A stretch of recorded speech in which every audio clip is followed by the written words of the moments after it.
Welcome to Real Estate and Taxes with Lakshay. I will be helping you minimize your taxes. कोई भी पहले business by करता है तो एक चेकलिस्ट बनानी चाहिए ऑन द डॉक्यूमेंट्स। उसमें I would say if the business is old, ask for 5 year financials and may be you will get 3 years financials back. एक सबसे बड़ी कैपिटल रिक्वायरमेंट यही है कि लीजिंग और रेंटिंग द स्पेस। तो we need business overhead expenses insurance, जो कि मैं हमेशा देता हूँ हर एक को। सजेस्ट क्या करता हूँ मैं उनको, बोलता हूँ लो, क्योंकि it's cheaper option. So Yes. the talent of the hair cutter is what we are betting on. So all of the things actually boils down to them coming to work every day, building a good relationship with the community, and uski, of course, positioning of the unit has to be very good because of the walk-ins. लक्ष्य, आप जिससे बाल कटवाते हो अब, या मैं कटवाता हूँ, अगर वो कहीं मूव कर जाएगा, विल मूव। ये रियलिटी है। इसमें आपकी कला को आपको पे कर रहे हैं। So if you are continuously investing in yourself, learning different types of haircuts and educating yourself, the potential is in you. Barriers to entry में थोड़ा सा मैं कहूंगा वो low है, क्योंकि वो एग्जाम simplistic है. You can enroll into a hair school and then actually get your certification and start practicing. अगर कोई भी थोड़ा सा भी अगर बिजनेस माइंडेड है, थोड़ा सा भी, तो आपका अगर एम्प्लॉय की बात कर रहा हूँ, अगर थोड़ा सा भी बिजनेस माइंडेड है, 1-2 साल काम करके आपको छोड़ के अपना खोलना चाहेगा वो, क्योंकि उसको दिख रही है जो रेवेन्यू है, इस तरह की चीजें हैं, उसको दिख रहा है। If we look at some of the lease and renewal, leases जो होती हैं वो ये rented होते हैं सारे, mostly salons, right? They're not purchased. So lease अगर renew ना हो तो business shutdown हो सकता है. People of all ages, genders can be covered. Like you mentioned, you have been with the same haircut for 20 years. तो बच्चे भी हेयर कट करा रहे हैं, बूढ़े भी हेयर कट कराते हैं। तो अब जो 2023 का जो एरा है ना, उसमें AI and different things introduce हो गई हैं, जो कि marketing firms, digital marketing, accounting firms में ऑटोमेशन इज वेरी बिग। ये बिजनेसेस में AI will not really be an interfering factor, क्योंकि इसमें हेयर कट तो robot maybe they will start doing it, but नहीं कर सकते। All right. Welcome, Pankaj ji, on our brand new session on profitability कहाँ पर है? Today's topic is a salon business, hair salon business, profitable or not? So आज Friday का दिन है, and RRSP, RESP का season है. So thank you for giving the time to us, because मुझे पता है February 29 से पहले पहले हमें RRSP अगर नहीं कराई तो टैक्स मिनिमाइजेशन में एक बहुत बड़ा कंपोनेंट है जो कि मिस हो जाएगा। तो before we get into the profitability कहां पर है फॉर अ सैलून बिजनेस, क्यों ना आप थोड़ा सा मुझे RRSP के एडवांटेज बता दो before we get into that. बिल्कुल। लक्ष्य, एक्चुअली होता क्या है, आप अकाउंटेंट हो, आप सीपीए हो, आपको पता ही है, जब लोग टैक्स भरवाने आते हैं तो आरआरएसपी बहुत ज्यादा एक वे रखता है आपको टैक्स। बेसिकली आप टैक्स बचा रहे हो जितनी इनकम पे, जितना भी आपने डाला है। बट होता क्या है कि मेरे सिनेरियो में एज ए फाइनेंशियल प्लानर मुझे ये भी देखना होता है कि आगे जाके उनको कितने उसको टैक्स पड़ेगा, या जब निकलवाएंगे या रिटायरमेंट के टाइम उनको क्या बेनिफिट है। सो मैं ये कंपेयर करता हूँ कि उनको आरआरएसपी लेने में फायदा है या टीएफएसए लेने में फायदा है। ये एक बहुत बड़ी चीज है, क्योंकि अगर एक एग्जांपल देना चाहूंगा, छोटा सा, बहुत सारे एग्जांपल है बट एक छोटा सा एग्जांपल है। लेट्स से कि कोई फैमिली है जो दोनों की इनकम मिला के 80,000 के करीब है। सो हमें पता है कि दोनों 40,000 या कुछ कमा रहे हैं। 21%, 20% जो भी हमारी ओंटारियो के हिसाब से ब्रैकेट बन जाती है दोनों की मिला के, वो मिनिमम ब्रैकेट में है इस वक्त। ठीक है। सो इस सिनेरियो में मैं उनको कहता हूं कि रुको, जब तुम्हारी इनकम 46-47,000 से ऊपर निकल जाएगी, जब हम 31% की ब्रैकेट में आ जाएंगे, तब हम इस लिमिट को यूज करेंगे। लेकिन अब उनके 3 बच्चे हैं, सिनेरियो चेंज हो गया है। अगर इनकम घटा देते हैं तो उनका चाइल्ड टैक्स क्रेडिट बढ़ जाता है। सो हम आरआरएसपी में डालना चाहेंगे उस सिचुएशन में। सो ये मैं एक एग्जांपल देना चाह रहा हूं कि मैं कैसे उसको देखता हूं। मिनिमम ब्रैकेट में है, मत लो। अगर बच्चों के साथ हैं तो यस, सेंस बनती है लेने में, क्योंकि हम हो सकता है कि 31 के हम 40% कमा रहे हो, क्योंकि चाइल्ड टैक्स क्रेडिट बढ़ जाएगा। सो ये सारे सिनेरियो होते हैं, जिस हिसाब से मैं देख के उनको आरआरएसपी सजेस्ट करता हूँ। 29 लास्ट डेट है। यस, मेरे ख्याल 3, अब क्या 6 दिन रह गए, 6 दिन रह गए। बिल्कुल। I think to sum it up, I think sequence of कोई भी रजिस्टर्ड प्लान्स में इन्वेस्टमेंट करनी हो ना, तो सबसे पहले मैं भी यही सजेस्ट करता हूँ कि पहले गो मैक्स आउट योर टीएफएसए, उसके बाद कोई रूम बच रहा है तो उसके बाद आरआरएसपी के ऑप्शन को एक्सप्लोर करो. Of course if the option is you are trying to buy a home, and FHSA भी अब एक न्यू प्रोडक्ट आ गया है which you can beef up both RRSP, FHSA and TFSA, अगर आप लोगों के पास इतनी सेविंग्स है तो. But you said rightly said कि RRSP in the lowest tax bracket का उसका डॉलर इम्पैक्ट इतना अच्छा नहीं पड़ता. As you increase and income slab increase होती है तो आरआरएसपी का इम्पैक्ट बहुत ही ज्यादा बढ़ता है. जैसे कि अगर आप 50% टैक्स ब्रैकेट में अगर 10,000 आरआरएसपी में डालेंगे, आपके 5,000 से टैक्स कम हो जाएगा, which is very very profitable, very very tax efficient for anyone who is in the higher tax bracket. So thank you very एक मच. मजेदार बात, सॉरी मैं आपको काट रहा हूँ बीच में, एक मजेदार बात हो रहा है यहाँ पे. जो 5,000 भी आया आपको टैक्स का क्रेडिट का वापस, उसको उठा के टीएफएसए में डालना चाहिए, करेक्ट. सो दैट हम आने वाले टाइम में जो हमें टैक्स भरना है जाके, उस टैक्स का हमारे पे इम्पैक्ट ही ना आए, क्योंकि हमने उस टैक्स के लिए भी साथ साथ सेव किया हुआ, बल्कि ज्यादा सेव किया हुआ उससे. सो बहुत सारी स्ट्रेटेजीज हैं जो आप बना सकते हैं. Let's start with salon now. Thank you very much. I think we got a little bit deviated, but let's come back to our today's topic. Profitability kahan par hai on a salon business. So before we get into buying a hair salon, there's lots of questions that a business owner needs to ask. So some of the questions that I can maybe think of is कि financials दो मुझे.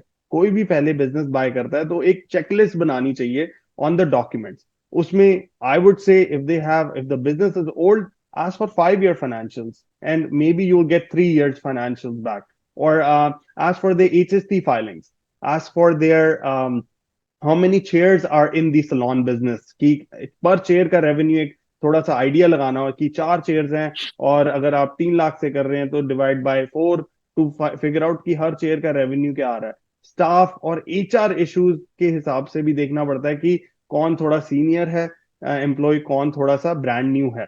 तो those are some of the things that a salon business owner should definitely think about before getting into an arrangement like this. आपका क्या take है इस बारे में? बिल्कुल. एक चीज छोटी सी ऐड करना चाहूंगा. जब आपने बोला कि कौन सीनियर है कौन जूनियर है, हमें ये भी देखना चाहिए कि कितने लोग, क्या उनकी जैसे कितने लोग आते हैं जो बाल काटने वाले, और कितने चले जाते हैं साल में उनके पास से, या 2 साल में कितना. वो सीनियर वाली चीज बहुत जरूरी है कि कितने लोग, टर्नओवर, एम्प्लॉय टर्नओवर जो है वो कितना है, क्योंकि आपको हर बार नया हेयर ड्रेसर ढूंढना है. जो बेसिकली हेयर कटिंग वाला जो होता है उसको लाइसेंस चाहिए होता है, सब कुछ है. ये भी एक लाइसेंस प्रोफेशन है बेसिकली. सो आपको ढूंढने में दिक्कत होती है अगर ज्यादा लोग छोड़ के जा रहे हैं आपको. तो ये एक बहुत बड़ा पॉइंट है. अदरवाइज जो आपने बोले, I fully agree with that, because financials are must. कितनी उनकी HST से आप बहुत कुछ पता कर सकते हो अगर उस तरह से चल रहा है. सो ये सारी चीजें it is must. Definitely. And I think from the perspective इस वाले बिजनेस में ना, कैपिटल रिक्वायरमेंट्स की अगर तरफ देखा जाए तो एक सबसे बड़ी कैपिटल रिक्वायरमेंट यही है कि लीजिंग और renting the space for your hair cut. I have seen people who work out of their home from their basement.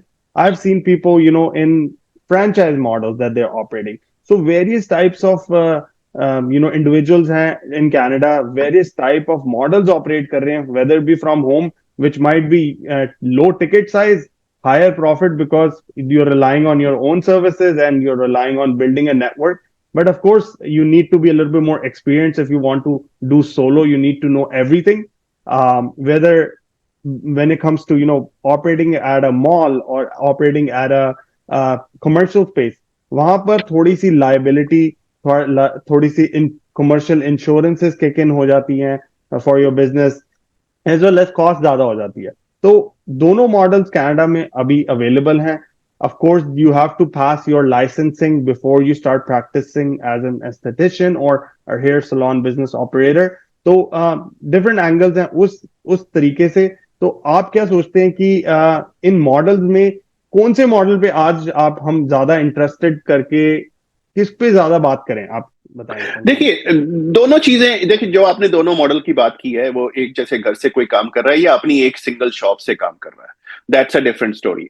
वो एक मॉडल है। और दूसरा फ्रेंचाइजी है। फ्रेंचाइजी भी ऑलमोस्ट सिमिलर मॉडल है, क्योंकि आप फ्रेंचाइजी ले रहे हैं लेकिन आप ही ओनर हैं उसके, उस वक्त आप ही चला रहे हैं। तीसरा एक मॉडल मैं ऐड कर देता हूं इसमें, which is boutique model kind of situation. Boutique in the sense, कोई बड़ी फ्रेंचाइजी नहीं है, एक, मैं किसी का नाम नहीं लेना चाहूंगा, बट मेरे क्लाइंट हैं इसलिए मैं उस तरीके से बताना चाह रहा हूँ। उन्होंने कोई 5 या 6 ब्रांचेस खोल रखी हैं जीटीए में। Nice. So they have made like very nice, it's a spa kind of situation, or spa, not spa, like basically जो नेल्स के लिए होते हैं या फेशियल वगैरह, वो सारी चीजें, या हेयर सलून जो चल रहा है साथ में। And they have system of like, आपको जूनियर से कटवाने हैं, सीनियर से कटवाने हैं, या मास्टर को, उन्होंने 3 कैटेगरी रखी हुई है हेयर सैलून, जो सीनियरिटी के हिसाब से जो काटते हैं, तो उसी हिसाब से उन्होंने उसके चार्जेस रखे हुए हैं। But when you enter in those, like this kind of a spa you are entering,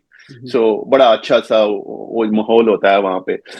सो वो वाला भी एक सिस्टम है जो आप कर सकते हो मेरे ख्याल, लेकिन वो सिस्टम एक ऐसा है जो बहुत एडवांस लेवल पे आप जाके करोगे। So we should concentrate on those two which are like, या तो फ्रेंचाइजी है या आप जो कि एक एक शॉप लेके आप बैठे हो, क्योंकि वहां पे हमें बहुत सारी चीजें, इश्यूज आ सकते हैं। वो बड़े लेवल पे जाके इश्यूज अलग हो जाते हैं। बिल्कुल. And I think one of the other things that I'm noticing is whenever you're buying a salon business, right, there's lots of equipment that comes with it, right? So one of the things you would want to check is कि equipment life कितनी पड़ी है. अगर तो check Yeah. करना पड़ेगा amortization कितनी हो चुकी है, कहीं ऐसा तो नहीं है लेते ही उसमें कोई प्रॉब्लम आ जाएगी, या लीज है कि वो रेंट की बॉट परचेज है. तो वो सारी चीजें भी हमें डेफिनेटली कंसिडर करना चाहिए. आपको क्या लगता है कि फ्रॉम अ कमर्शियल एंगल अगर कोई बिजनेस में ऑपरेट कर रहा है as a salon business owner, कोई इंश्योरेंसेस की क्या कौन सी जरूरत है, और अगर जरूरत है भी या नहीं है?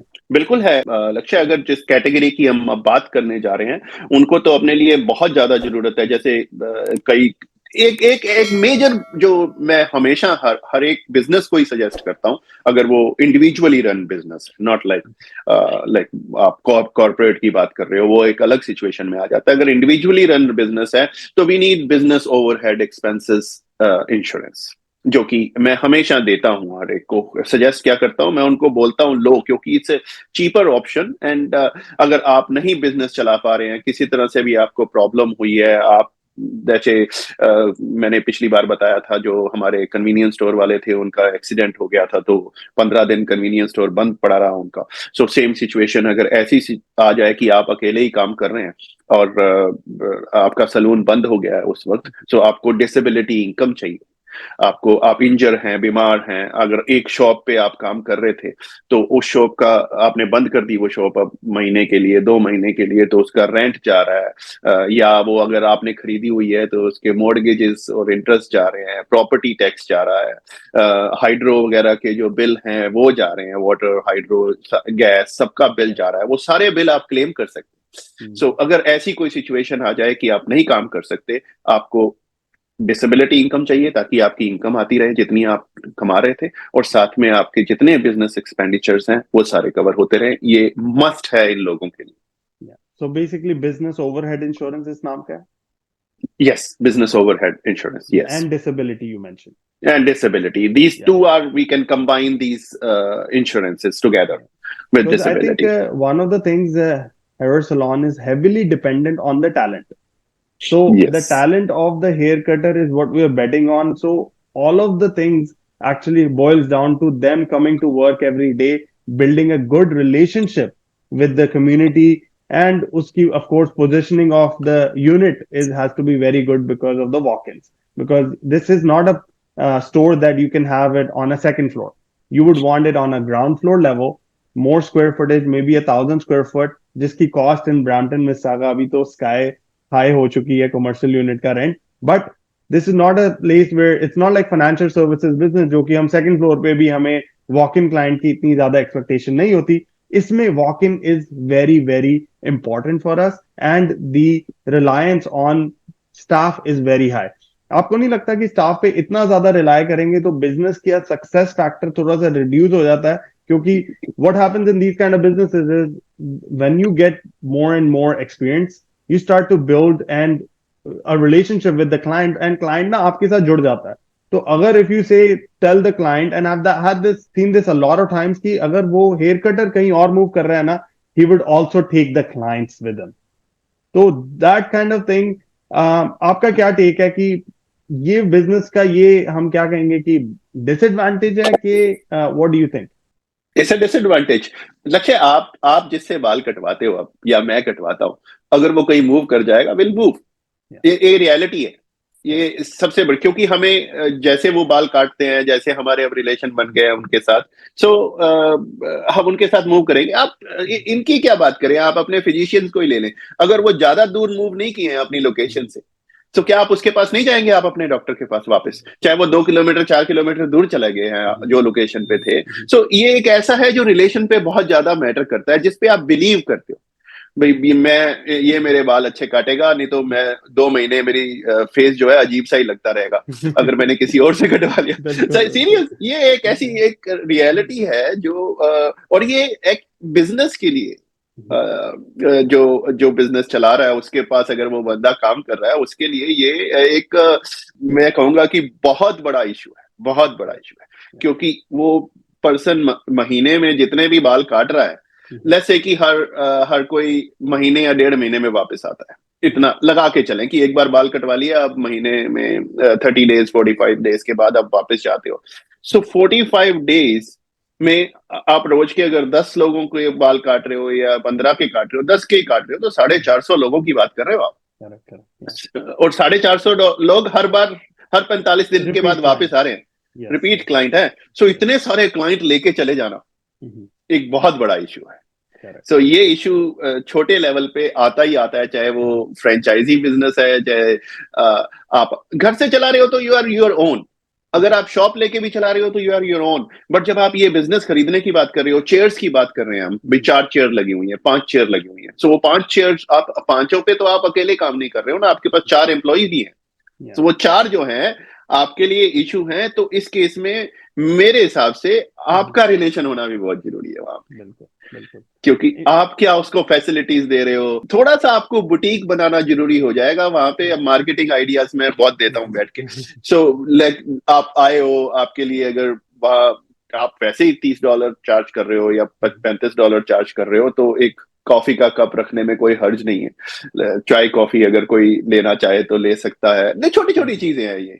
कितना ले लेगा वो, 2 बार कॉफी पी लेगा बैठ के, इतना तो बैठता ही नहीं है वो, क्योंकि आप अपॉइंटमेंट बेस पे आए हो. सो ये चीजें हैं जो मायने रखती हैं, जो कि बुटीक लेवल पे होती हैं, लेकिन आप उसको छोटे लेवल पे ला सकते हो. ग्रीन टीज पड़ी हुई है, लाइक कोई भी अच्छा सा स्मेल है, अरोमा बहुत अच्छा है, शॉप बहुत अच्छी है कि आपका दिल करता है वहां बैठने का. अच्छा, वेट भी कर रहा हूं तो इट्स नाइस, टीवी चल रहा है. सो ये सारी चीजें हैं जो आपको करनी पड़ेंगी, अपने रिलेशन बनाने पड़ेंगे, otherwise that's a problem. I think हमने ना क्वालिटेटिव फैक्टर्स के बारे में बहुत बात कर ली. I think let's move on to the quantitative factors, some of the numbers. Because, I'm an accountant and I love numbers. So what I will do is I'll share a live income statement of another hair salon business that is operating already. And let's see कि उनके सबसे higher cost or expense items क्या हैं, और सबसे what are some of the things that can be controlled. So I would like to share the screen. So इसमें अगर हम अब देखें, पंकज जी आपको मेरी स्क्रीन दिख रही है? बिल्कुल दिख रही है. Perfect. So इस हेयर सलॉन का हमने एक्सपेक्टेशन करी हुई कि ये $300,000 का रेवेन्यू कर रहा है, and it is also collecting some sort of a rental revenue from the chairs, very small, $300 per month के हिसाब से, but it is still collecting some rent. Because इस काइंड ऑफ बिजनेस में a lot of the times the hair cutters rents the chair with you, right? They earn the salary, they earn tips, they earn a portion of the amount of cuts they do per day, but the third component becomes the rental that they have to actually pay for the chair. तो वो rental revenue हमारे पास as the business owner आ जाता है. तो इसमें 3 लाख का roughly हमने business में revenue collect करा है. अब आ जाते हैं expenses पे, whether be bank charges और interest, अगर आपके पास कोई loan है, rent है, telephone, interest on loans, insurance, advertising, business license and membership, ये सारे same ही कॉस्ट हैं जो कि किसी भी और बिजनेस में हमें दिख जाएंगे. तो let's focus on some of the things that are big ticket items. The biggest ticket item I can basically see here is the salaries and wages. which is roughly $96,000. This technically is a big portion to controlling the employees, making sure that they are happy to and their morale is, in favor of the company. This becomes almost unsaid rule कि उनको हमें खुश रखना पड़ेगा, otherwise वो हमारा, जैसे आपने हाईलाइट करा, हमारे कस्टमर्स को तोड़ के लेकर जा सकते हैं to the new place. The second thing I wanted you to basically take a look at is the rent component. It really depends कि आपका साइज ऑफ द बिजनेस क्या है. क्या वो 500 स्क्वायर फुट की दुकान है कि वो 1000 स्क्वायर फुट की दुकान है, क्योंकि ये रेंट है, ये है फिक्स आइटम. फिक्स आइटम को कंट्रोल करने के लिए हमारे पास ज्यादा ऑप्शन नहीं होते. सैलरीज फिर भी कंट्रोल हो सकती है, और चीजें यू कैन हायर और fire, those are still under control, but some of the fix items जैसे कि रेंट है वो हम नहीं कंट्रोल कर पाएंगे. And the third item over here, यहाँ पे रेड में नहीं highlighted, but I wanted to bring your attention to is office supplies. By office supplies, I mean all the supplies that are used to furnish the client, whether it be, gels or any sort of cosmetic products that they are actually have on site. ये continuously use होता रहता है when you are actually performing your services. So ये is the third biggest item I would say that you need to highlight. Broker a good deal with your supplier to kind of volume में अगर आप bye करेंगे तो थोड़ा आपको pricing शायद better मिल जाए for all of the shampoos and hair conditioners and things like that. तो ये सारी चीजें हैं जो कि हमें ध्यान में रखनी है. But on a business that is doing 300,000, your net income worked out to roughly only 16,000. इसमें आपका क्या टेक है पंकज जी? आपको क्या लग रहा है, कोई चीज मैंने मिस करी है? नहीं, बिल्कुल सारा कुछ कवर कर दिया है आपने लक्ष्य. इसमें बस मुझे ये लग रहा है कि yes, office supply is a very big component अगर देखा जाए तो. और वैसे भी अगर आप किसी भी सलून पे जाते हो तो वहां पे लाइक वो स्प्रे कर रहे हैं आपके सिर पे, या जो भी उनके जो काटने वाले इक्विपमेंट्स हैं, जो बाल काटते, क्लिपर्स, हाँ, सो जो भी हैं वो भी उनका वो चीजें खराब होती रहती हैं जब आप घर पे भी यूज कर रहे हो. तो ये चीजें धीरे धीरे वेयर एंड टेयर उनमें होगा ही होगा. सो आई थिंक वो एक ऐसा जगह है जहाँ पे अगर थोड़ी सी अपनी जो भी मशीनरीज आपके पास हैं या जो भी इक्विपमेंट है, आपकी चेयर जैसे है, चेयर ऊपर नीचे जाती है, ये करती है, ये सारी चीजें थोड़ा सा उसकी मेंटेनेंस चलती रहे तो आई थिंक उस कॉस्ट को आप थोड़ा सा कम कर सकते हो. अगर वो मेंटेन नहीं रहती है. करने के लिए हमने एमोर्टाइजेशन यहाँ पे डाला, जिसके बारे में मैंने बात नहीं करी, but you picked it very rightly.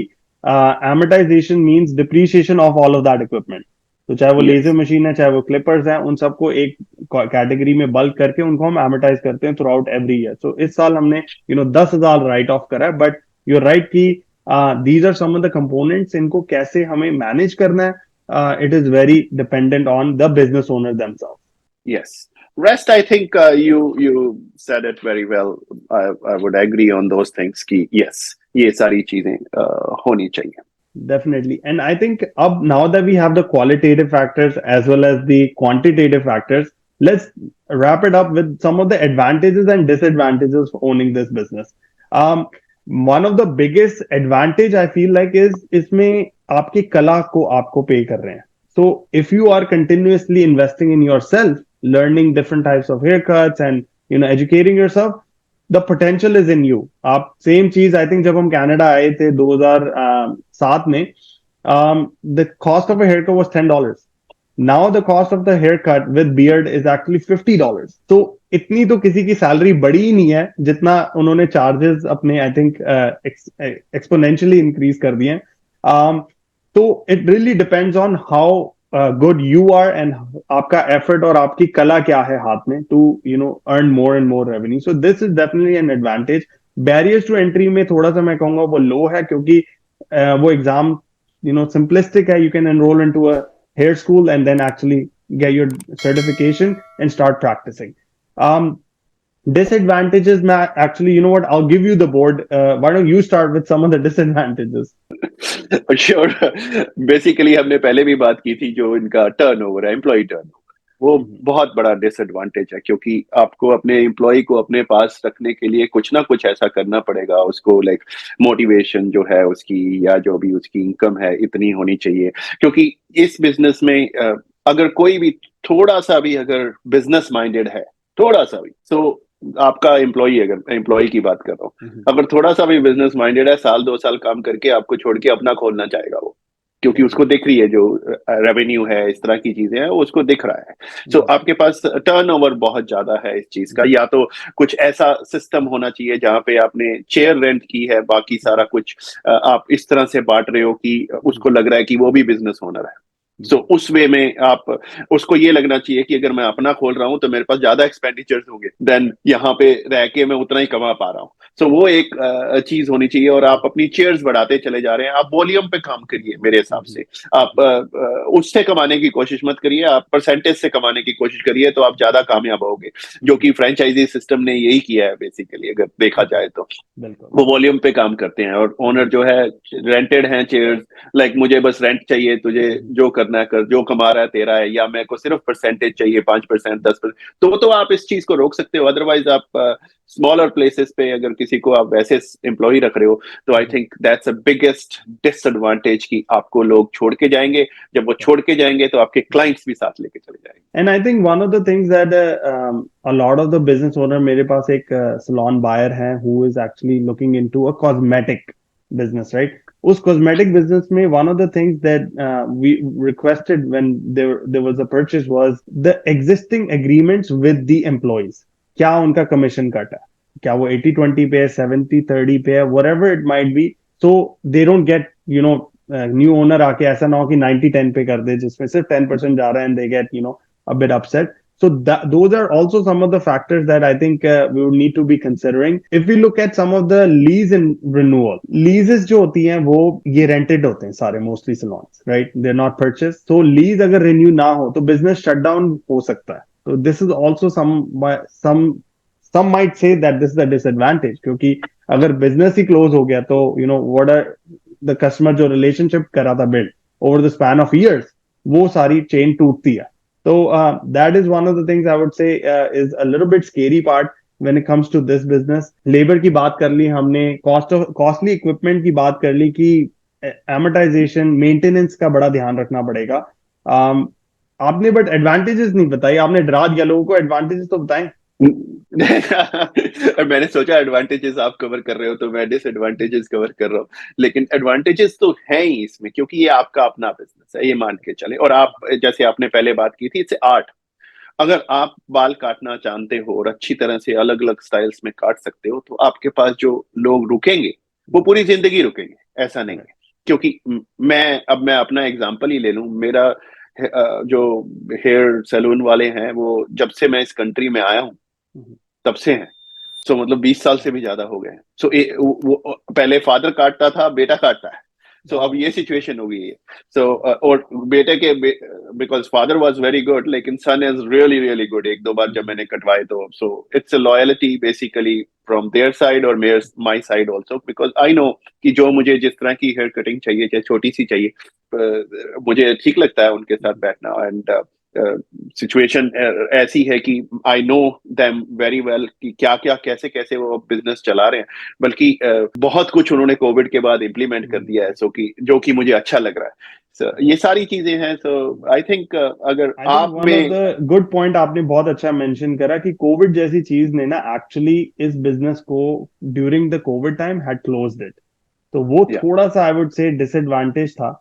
Although hair care services अभी continued, I guess people were going to other people's house and getting the haircuts and things like that. But the commercial space was closed because of that.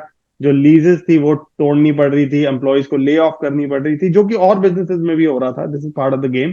But this is one of the things that is, I would say कि COVID ने essential care services, क्योंकि ये नहीं थी, close कर दिया था. Secondly, अगर मैं कहूँ, people of all ages, genders can be covered. Like you mentioned, you have been with the same haircut for 20 years. तो बच्चे भी हेयर कट करा रहे हैं, बूढ़े भी हेयर कट कराते हैं। तो जो लाइफ साइकिल है, इट्स नॉट लाइक कि हमने एक डेमोग्राफिक ऑडियंस में टाई कर दिया या एक टारगेट ऑडियंस बना दिया कि हम सिर्फ और सिर्फ एड रन कर सकते हैं फॉर 20 to 25 के एज ग्रुप के लिए। No, this is for all ages, all genders. So I feel like the competition becomes very high because of this, but at the same time the potential to make more revenue, specialize, offer luxury products, Yes. creating like a brand around it and making sure कि जैसे आपने offer करा कि चाय offer हो रही है, मैंने ये भी देखा है नेल सलॉन्स में जब ladies come in they get champagne because they they're to relax. So if you Yeah. get a differentiating factor within your salon where person is coming not just for the haircut but for relaxation purposes, I think we've got a winner there, right? या बिल्कुल. वो- आपने जो बात बोली मुझे एक बात याद आ गई अपनी पर्सनल. मेरा जब बेटा बोर्न हुआ था उसके बाद जब उसका पहला हेयर कट हुआ था तो वहीं उसी सलून में हुआ था फर्स्ट हेयर कट. अभी वो 19 इयर्स का है, अभी भी वहीं जा रहा है. तो आप सोच सकते हो कि आपने नेक्स्ट जनरेशन को भी अपना क्लाइंट बना लिया. सो डिपेंड करता है, प्रॉफिटेबिलिटी है इस सलून बिजनेस में. आपके जो लॉयल कस्टमर हैं आपके साथ रहते हैं, फैमिलीज उनकी जुड़ती चली जाती हैं धीरे धीरे. तो ये सारी चीजें हैं, बट प्रोज एंड कॉन हर बिजनेस में होते हैं. लक्ष्य. Yeah, and I think my final word would be कि अब जो 2023 का जो एरा है ना उसमें AI and different things introduce हो गई हैं जो कि marketing firms, digital marketing, accounting firms में ऑटोमेशन इज वेरी बिग. ये बिजनेसेस में AI will not really be an interfering factor क्योंकि इसमें हेयर कट तो रोबोट maybe करनी. they will start doing it, but नहीं कर सकते. Maybe. Some of the things I've noticed in the US is they buy an industrial unit. Industrial unit में front में वो बना देते हैं retail hair cutting का, पीछे से वो गाड़ियों के लिए detailing service बना देते हैं कि when you are getting a haircut, your car is being detailed at the same time. So that is a very good differentiating factor. Some of the ladies I've noticed they keep a rack of Indian clothes or traditional clothes. Because when girls come in for makeup उनकी weights जो है वो काफी एक एक घंटे की, आधे आधे घंटे की होती हैं और स्टेजेस में मेकअप हो रहा होता है. So when they are wearing they don't have anything to do, so they put up a rack with traditional Indian clothes and वो से एक एडिशनल सोर्स ऑफ रेवेन्यू हो गया था क्योंकि वो getting person to walk into your retail showroom is the biggest challenge. You and I both know it. So अगर यहाँ पे एसेंशियल सर्विसेज कह लो या हेयर कट के लिए अगर कोई ऑलरेडी वॉक इन कर रहा है तो upselling them on all of the other services and differentiating yourself from the market can be very very good and bring in loads of revenue for you. That's a very good marketing idea, Lakshay. Yeah. Thank you. Nice. And I think that wraps up today's presentation. Any final words, Pankaj ji? No, I think if you have the art, you should go for it. Because सिर्फ हमें business हर business की अपनी disadvantage होती है. सो हमें disadvantage नहीं, हमें positive देख के चलना चाहिए so that we can grow on positive. Disadvantages को हम देख सकते हैं कि कैसे कैसे हम उसको धीरे धीरे एक्सपीरियंस के साथ भी आप उसको खत्म करना शुरू कर देते हो. लेकिन अपनी जो स्किल है जो आपके पास, उस स्किल को यूज कीजिए और yes, this is a profitable business. Definitely. And thank you very much for joining in once again. We'll do another presentation on profitability on a brand new topic. Thank you once again. Take care. Thank you, Lakshay. Take care.